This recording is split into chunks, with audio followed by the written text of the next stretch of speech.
अस्सलाम वालेकुम नाज़रीन, मैं हूं आपका मेज़बान जाबिर वकास। ज़िंदगी की गाड़ी को रवां दवां रखने के लिए हम लोग सारी ज़िंदगी एक ही तरह एक टायर बनकर घूमते रहते हैं और अपने रोज़गार का सिलसिला कायम रखने के लिए तगो-दो में लगे रहते हैं।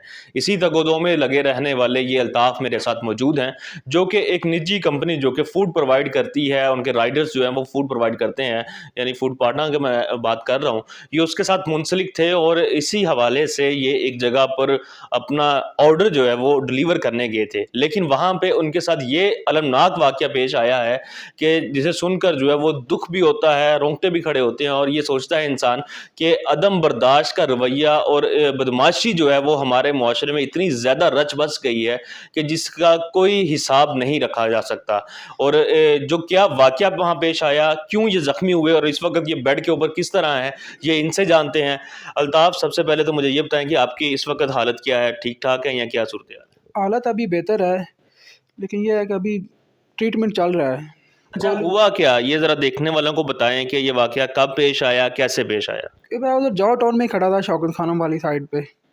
वहाँ से मुझे ऑर्डर आया और मैंने चला गया हूँ मैं जहाँ से मैंने ऑर्डर पिक करना था। वहाँ से मैंने ऑर्डर उठाया और मैं कस्टमर की लोकेशन पे जा रहा हूँ और मुझे वो बीच में मैसेज कर रहे हैं कि कहाँ पहुँचे हैं, कहाँ पहुँचे हैं। मैंने कहा मैं आ रहा हूँ आपकी तरफ। तो ये वापडा टाउन के साथ ही है सतो कतला। जब मैं उनकी वहाँ लोकेशन पे चला गया हूँ तो मैंने उनको कॉल की कि आप मुझसे ऑर्डर ले लें। मुझे उन्होंने कहीं और बुला लिया। ऑर्डर किस चीज़ का था? ऑर्डर पिज़्ज़ा का था।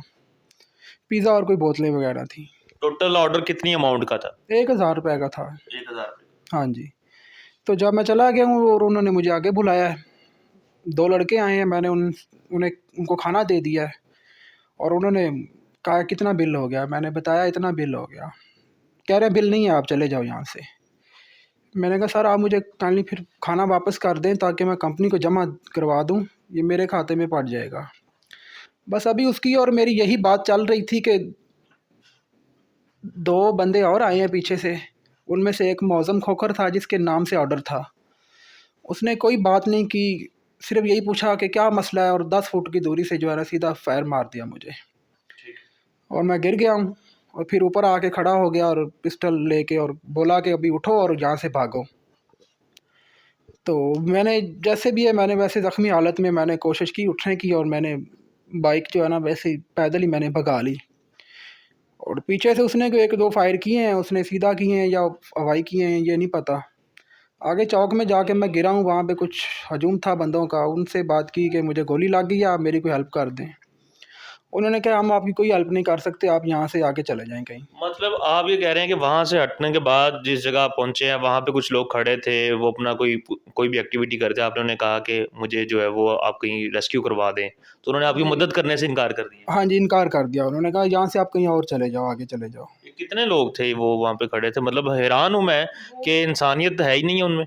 5-7 लोग खड़े हुए थे वहाँ पे और उन्होंने कहा आप आगे चले जाएँ। फिर मैं आगे गया हूँ, आगे जाके एक और जगह पे जाके जब गिरा हूँ तो वो फिर दुकानदार थे, उन्होंने उठाया और 15 पे भी कॉल की और पानी-शानी पिलाया और रेस्क्यू को भी बुलाया। तो फिर वहाँ पुलिस आई और फिर आगे जो है ना फिर मुझे जिन्ना हॉस्पिटल उन्होंने सीधा एडमिट किया। अच्छा, वो एक ये मामला पेश आ गया, आप जिन्ना अस्पताल पहुँच गए, वहाँ पे आपका ट्रीटमेंट हुआ।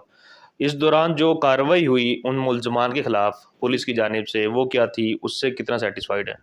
एसएचओ साहब से रब्ता हुआ था, उन्होंने मुझे फ़ोन किया था खुद। उन्होंने कहा था कि मैंने आपके 2 मुल्ज़िम पकड़ लिए हैं और इंशाल्लाह बाकी 2 रह गए हैं, वो भी जल्द पकड़े जाएँगे।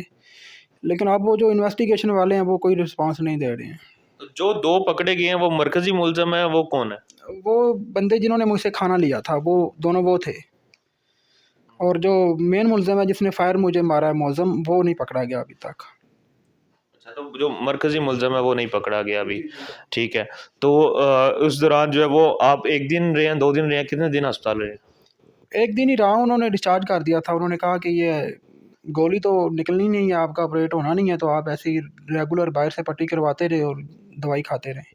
नाज़रीन, यहाँ मैं आपको बीच में बताता चलूँ कि यहाँ पे जो टाँग पे इनके गोली लगी है, ये बिल्कुल घुटने के ऊपर जो गोश्त का हिस्सा है, उसके अंदर ये गोली लगी है और अभी ये गोली इनके बॉडी के अंदर ही मौजूद है।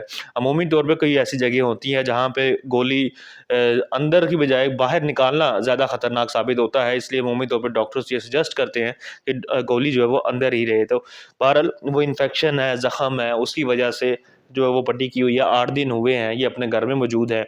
रोज़गार का जो सिलसिला था, आपको पता है कि ये फ़िक्स अमाउंट नहीं कमाते, बल्कि ऑर्डर के ज़रिए ही कमाते हैं। जितने ऑर्डर आएँगे उसकी एक परसेंटेज बनती है, उसके हिसाब से ये अपना खाना के डिलीवर करने के बाद जो है वो पैसे बनाते हैं और वही उसी के ज़रिए ये अपना सर्कल चलाते हैं। इनके अभी मुझे मेरी इनसे जब बात हो रही थी तो उन्होंने बताया कि इनके वालिद साहब जो है वो इंतकाल फरमा गए हुए हैं। आप ये बताएँगे आप कहाँ से आए हैं और जो है वो कब से क्या-क्या काम कर रहे हैं? हम पीछे बसीरपुर के रहने वाले हैं, तो वहाँ पे नहीं था कोई रोज़गार, तो हम यहाँ लाहौर में आ गए।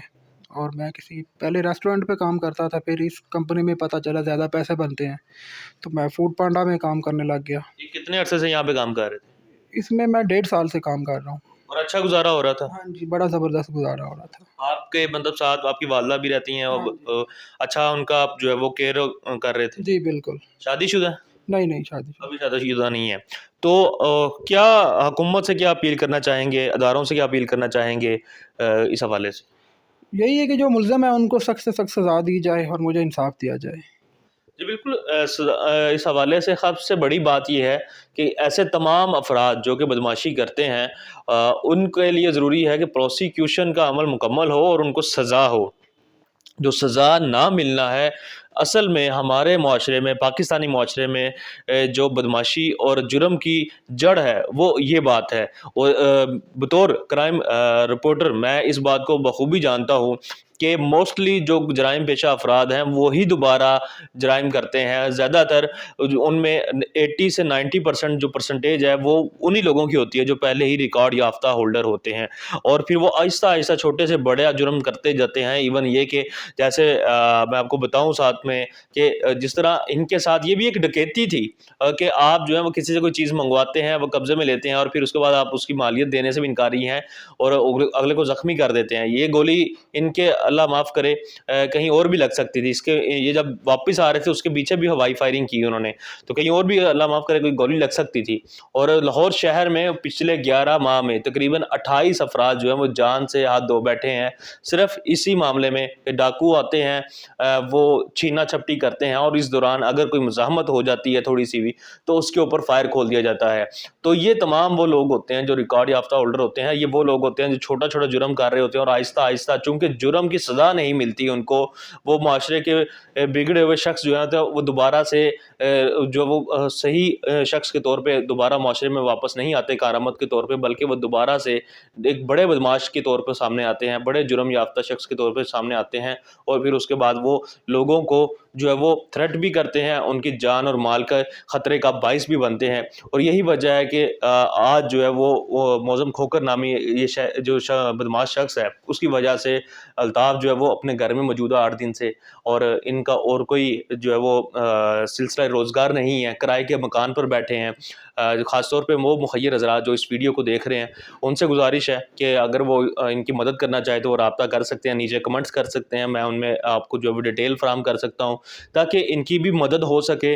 अगर कोई बैठ के कोई काम हो सके, उस हवाले से भी कोई और साहिब जो है इस हवाले से या हुकूमती इदारा ख़ास तौर पर, क्योंकि रियासत मदीना के दावेदार या हुक्मरान अगर चाहते हैं कि वो तसव्वुर, वो मॉडल यहाँ पे इम्प्लीमेंटेशन हो, तो ज़रूरी है कि ऐसे तमाम अफ़राद जो कि इस तरह के मामलात में मुतासर होते हैं, उनकी मदद की जाए बैतुल माल या किसी और तरीके से इनकी जो भी मदद हो सके वो करें। और ख़ास तौर पर सबसे पहली बात फिर वही है कि सीसीपी लाहौर, डीआईजी इन्वेस्टिगेशन और एसएसपी इन्वेस्टिगेशन इस मामले के बिल्कुल वैसे ही देखें जिसे किसी और अहम शख्सियत का, वीआईपी शख्सियत का मामला देखा जाता है और मरकज़ी मुल्ज़िम को गिरफ़्तार करके कैफ़े किरदार तक पहुँचाया जाए। अल्लाह नेगेबान।